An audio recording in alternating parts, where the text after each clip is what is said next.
Welcome, everyone. I'm Jeffrey Goodman, Director of Marketing and Development for the YMCA of Northwest Louisiana, and we're here at 318 Latino Studios for Shreveport-Bossier, my city, my community, my home. And I feel very fortunate to have today's guest. Our guest is Alan Clarke. Thank you so much. Thanks for being here. I really appreciate it. Well, I'm going to jump into your world, Alan. Alan, you're the Executive Director of the Metropolitan Planning Commission, or the MPC as many people know it. After 46 years with the city, you recently announced that you will retire at the end of this year. That is correct. So my first question is just tell me about some of the different roles and responsibilities of the MPC for the city, just for people who are going, what does the MPC do and what is your charge? The MPC is a very misunderstood but a very involved organization. It's not a city department. It is an entity or agency that provides planning services and zoning enforcement for the city of Shreveport. We are involved in master planning. We are presently updating the master plan for the city of Shreveport. That master plan, some of you may have heard of, is the Great Expectation 2030. So it's a plan that is hopeful to make Shreveport the city that's being planned by 2030. If it had been done in accordance with how master plans are done, it would have been updated every 5 years because things change. We started 2010. You can understand all the changes that have come. COVID shut the city down. We had to reboot and get started all over again with COVID. And so we also do zoning enforcement. Zoning enforcement is when there's a violation of the ordinance, the very popular Unified Development Code. We try to get compliance. If compliance doesn't happen, we use the judicial system to assist in getting compliance. We provide rezoning opportunities. If someone wants to do something on a piece of property and the property is not properly zoned, there are options that are available.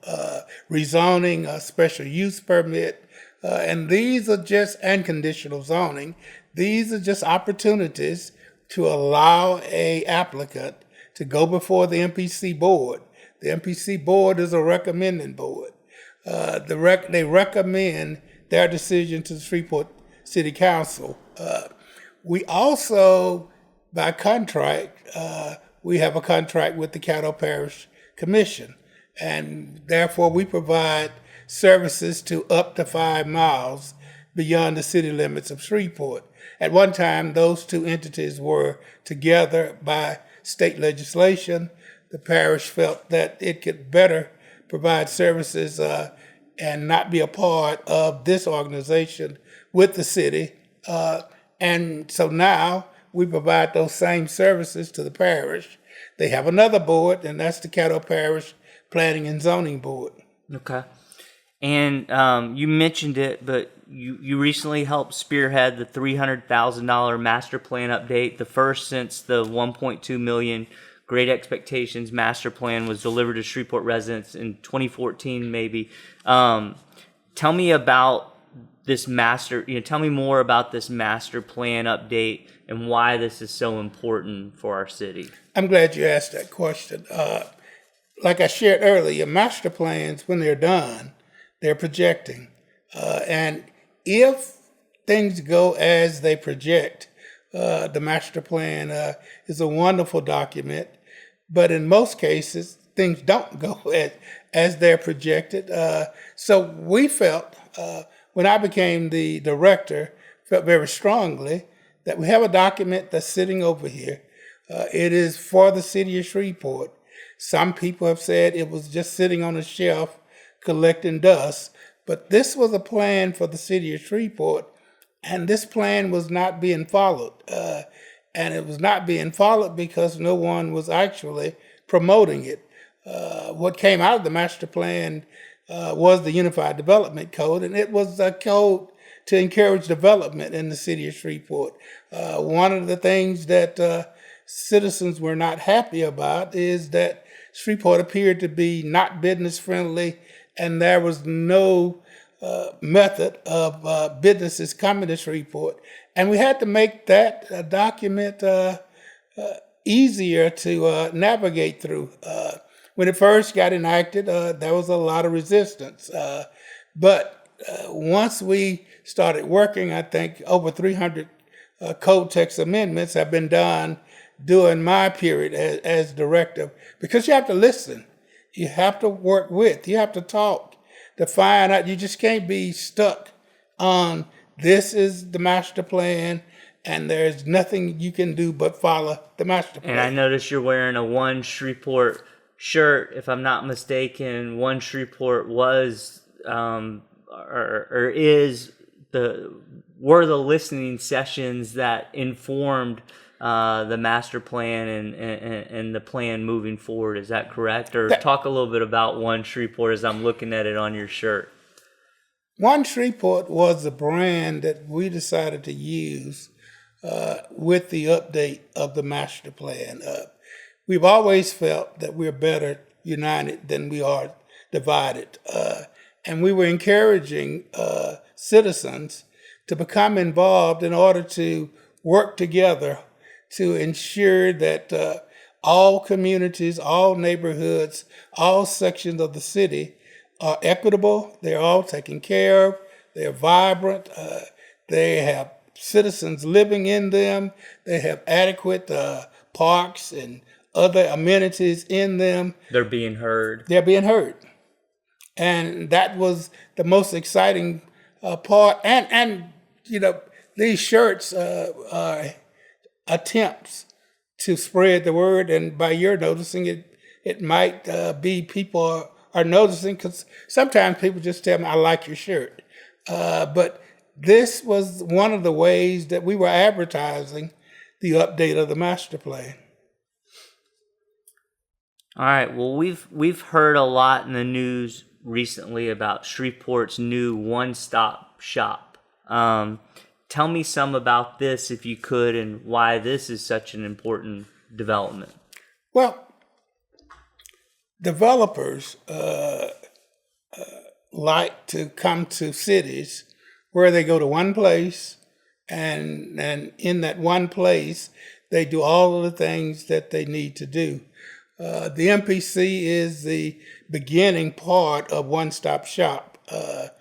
And then you have the Permit Center that is the other part, and some of the other departments within the city. But the real idea was to ensure, because at one point you would come here, you would go there, you come back here, you go to the next place. It was an attempt, and I think it works extremely well. It was an attempt to centralize everything, so once someone comes in, they don't have to leave the building. All right. Well, we often hear, and I have the expert here to talk about this. We often hear that it's, and I'm sure you've heard this more times than you've heard anything in your life. We often hear that it's easier to do business in Bossier than in Shreveport. So, in your opinion, why do people think or say this? We have tried to figure that out for many years. We are very closely related to the Bossier Metropolitan Planning Commission. At one time, things may have been more difficult to do in Shreveport than they were in Bossier, but that's something we've worked extremely hard on, is making sure that it doesn't take longer in Shreveport than it does in Bossier. We're making sure that ordinances are compatible, where you might want to do something, you come to Shreveport and you say, well, I can go to Bossier and do it quicker and easier.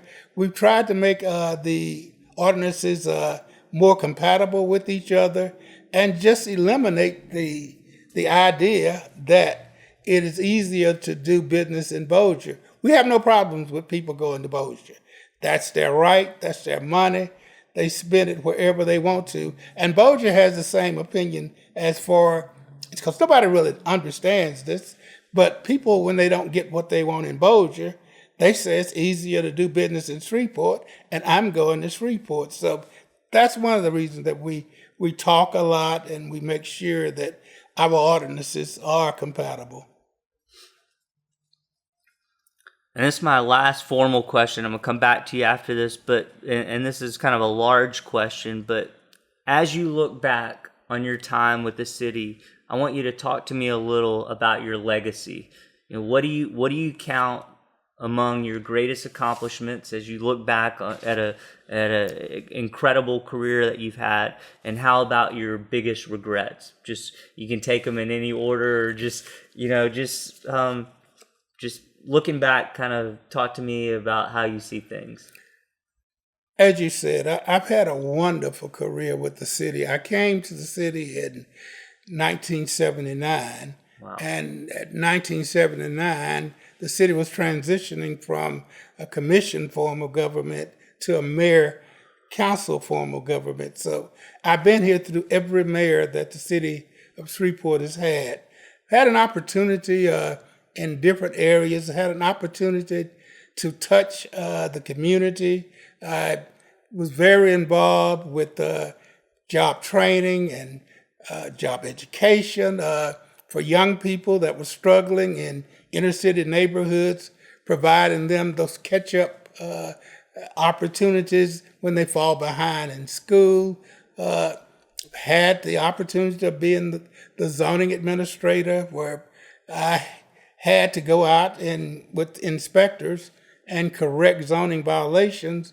But I wanted to change that process, because I think many times we're too punitive in the city of Shreveport, and we're not listening to what citizens are saying to us.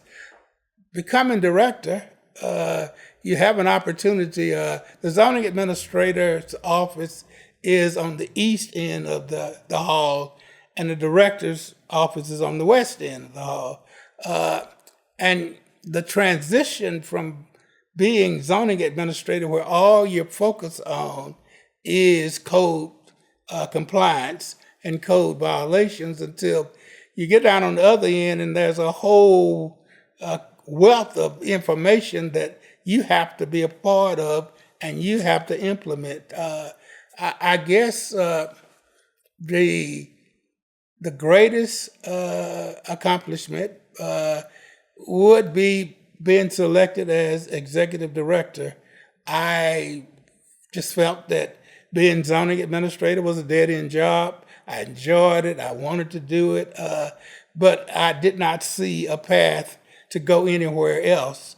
The director is selected by the MPC board, and when the previous director submitted the resignation because he had found another job, they had to choose, like they're having to do now, a new director. So I was sitting there when they announced that I would be director, and I may still be in shock, but I really was speechless at the time. But you cannot go any further in the MPC, and that to me was a great accomplishment. Some persons have said it doesn't excite me, but some persons have said I may have been the first Black director of the Metropolitan Planning Commission. That was never my desire. That was never anything I used to promote myself. I wanted to be the best director that the city of Shreveport has ever had. And I worked extremely hard to do that. I worked extremely hard to ensure that all races, all economic status of people feel free to come to the MPC, and it's no longer a situation where they are made to feel uneasy. And when you do that, you have the opportunity to start the process. I mean, we have a long ways to go. You start the process of persons talking to each other.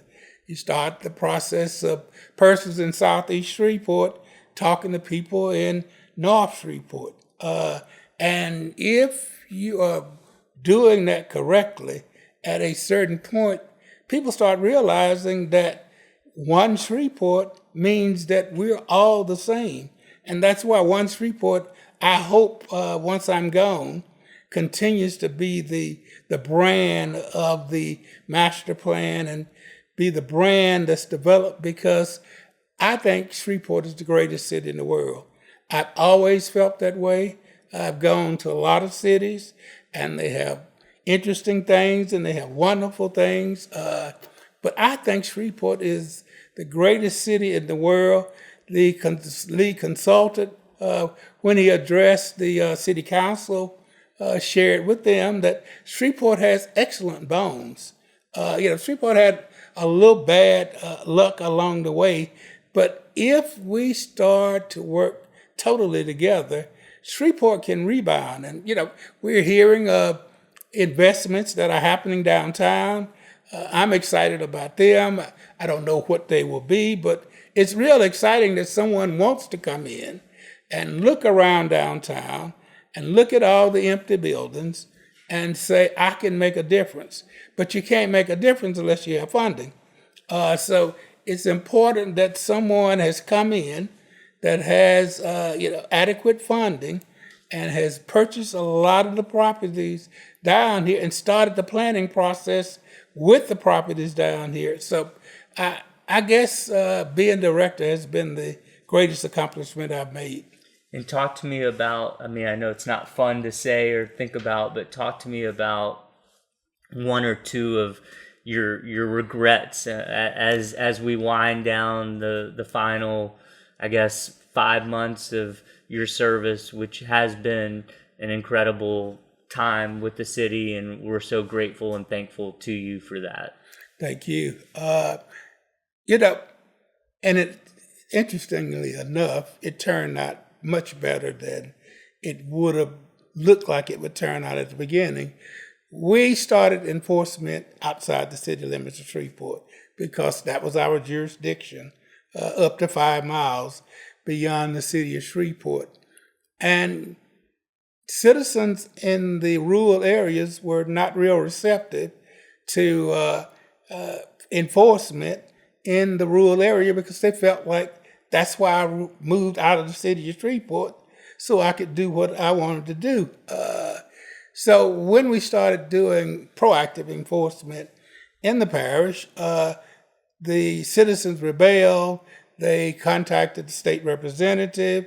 State representative proposed a bill in the state legislature to remove the rural area that we had jurisdiction of out of the jurisdiction and of the city of Shreveport, our city Shreveport Metropolitan Planning Commission.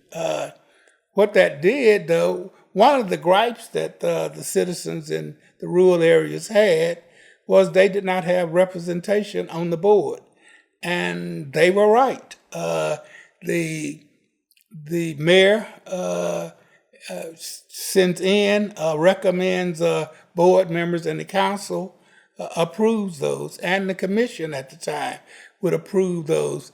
And we were getting all persons inside the city of Shreveport and basically ignoring the people out in the unincorporated areas. So I think it was a great opportunity that I did not see, that I did not see, but it gave the citizens in the rural area their own board. And all the members of that board are residents outside the city limits of Shreveport. So something that was not the most beautiful sight to see and go through has turned out to be the best thing that could have ever happened. I just don't think the city of Shreveport and the parish of Caddo are ready to jointly do planning activities, but in time they will be. Anything else that you look back and go, if I'm not going to be here another 10 years doing this work, but if I were, I would attack that, or I wish I had seen that to completion, or I wish that had had been done before I moved on? We proposed a residential rental code.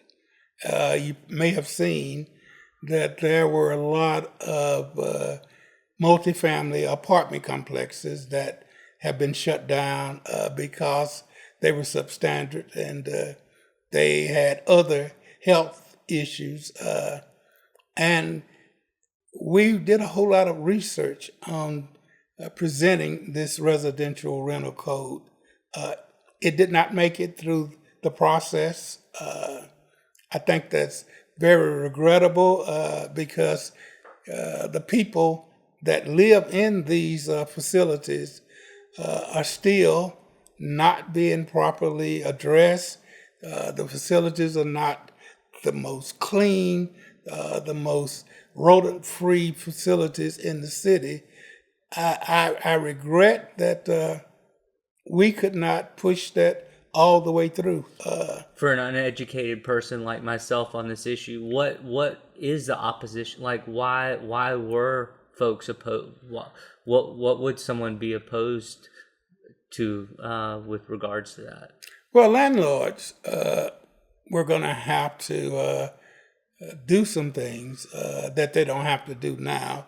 They were going to have to register all of their rental properties, and there was a process for landlord and tenant interaction when there were problems. But the biggest pushback came from the landlords. They just did not want. First time I heard the expression government overreach, they did not want the government having the ability to tell them what they could do with their property.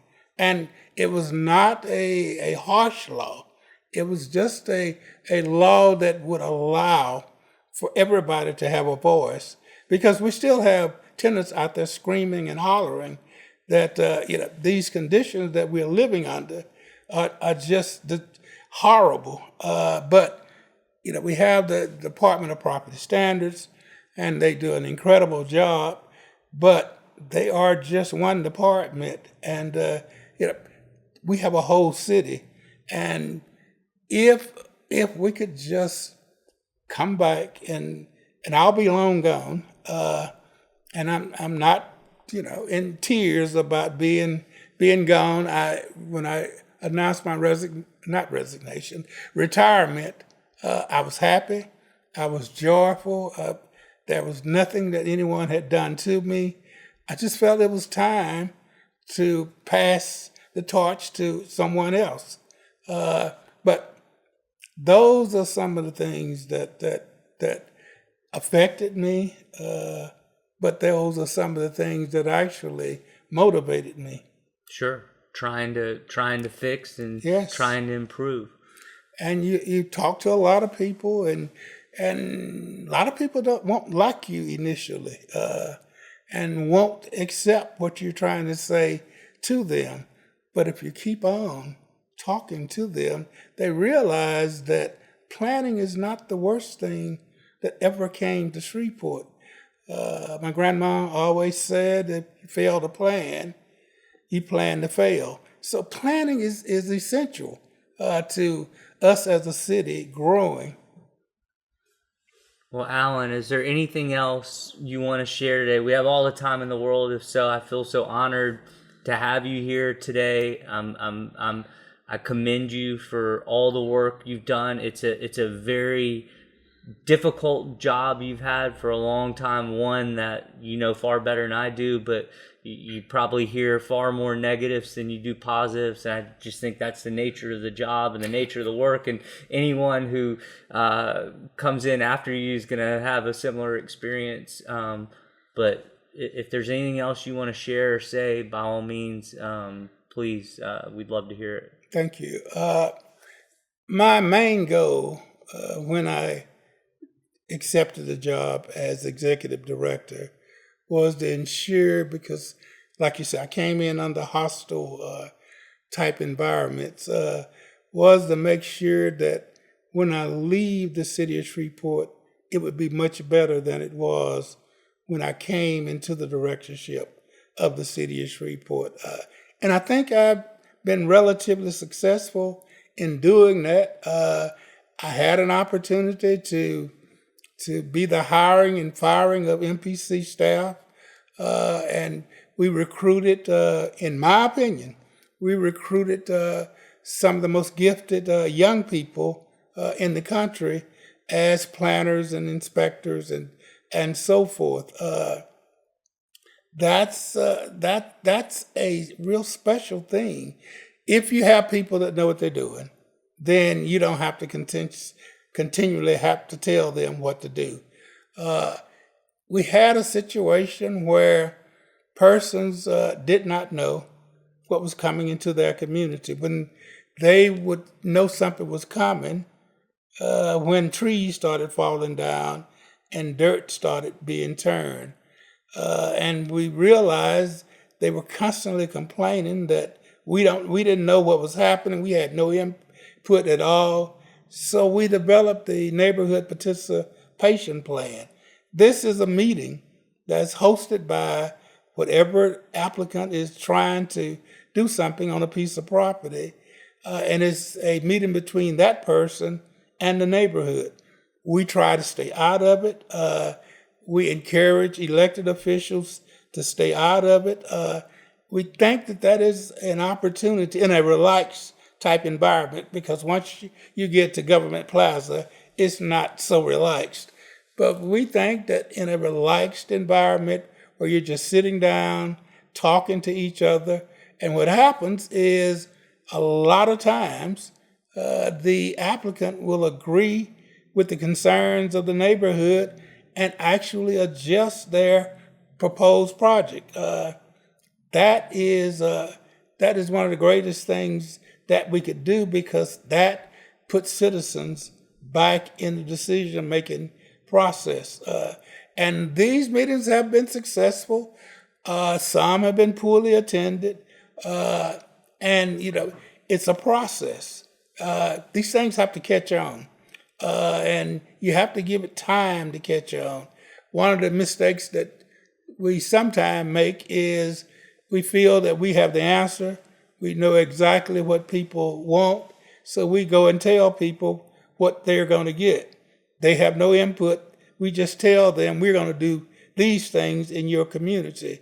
But once you get people involved, that just spreads to other parts of government. And that even though the master plan neighborhood Saturday meetings were not the greatest success in the world, we still had people that came to those. I mean, you have to look at the positive. And you still learned invaluable information that you wouldn't have gathered otherwise. And so it was rewarding. There's much work to be done. But like I said, we are going to do neighborhood plans, neighborhood planning, where the neighborhood actually develops a plan of how it would like to develop in the next years. And that plan will be constantly reviewed. That plan will constantly be amended.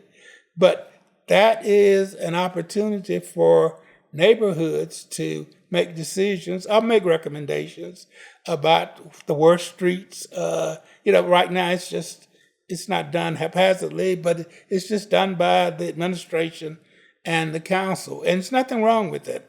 I would never criticize either entity. But when you get people involved in doing these things, problems that you have like crime, blight, and other things start to slowly go down, start to slowly eliminate themselves. So I'm real hopeful that as I ride off into the sunset, that the person that replaces me will keep these things going. Like I said, there's a lot of work still to be done. We have to make the citizens of the city of Shreveport and those in the parish of Caddo realize that we're not the enemy. If we can ever get citizens to realize that we're not the enemy, we're probably one of your best friends, because we want to hear what you got to say. We have public hearings and opportunities for you to express what your ideas are and the opposition to express what their ideas are. So we're the best thing that's going for the citizens of Shreveport, and that would be, I'm sure, other departments that will take issue with that statement. But we are the most people participated entity in the city of Shreveport. So as I started off, that's why we still feel that we are better united than we are divided. Well, I thank you for a job very well done, and I appreciate again you being here today. And you should ride off in the sunset. You've done you've paid your dues, and you've done very fine work. So thank you. Thank you. And I developed a special relationship with the YMCA. Nothing to do with approvals or anything. I developed that special relationship because I was excited about some of the things that they're trying to do. We talk about how things are harder to do in Shreveport than they are in Bossier. We never talk about how facilities, sports facilities, are much better in Bossier than they are in Shreveport.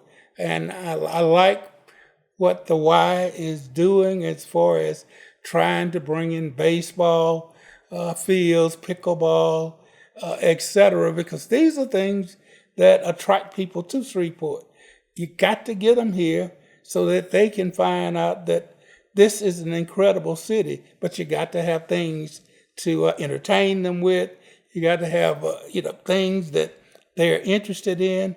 When I heard the numbers of how much revenue is generated in Bossier and Ruston with Little League tournaments and so forth, and we're the biggest city in Northwest Louisiana, or North Louisiana, period. And we were very limited in those areas. So I'm just extremely excited about the opportunity, possibly, even if I'm looking at it from home, to see those type facilities coming to Shreveport, and Shreveport having the opportunity to make the name for itself and collect all of those funds and revenue. Thank you. Thanks for saying that, and thanks for all your support. And again, thanks for being here, and thanks for a job very well done. Thank you so much.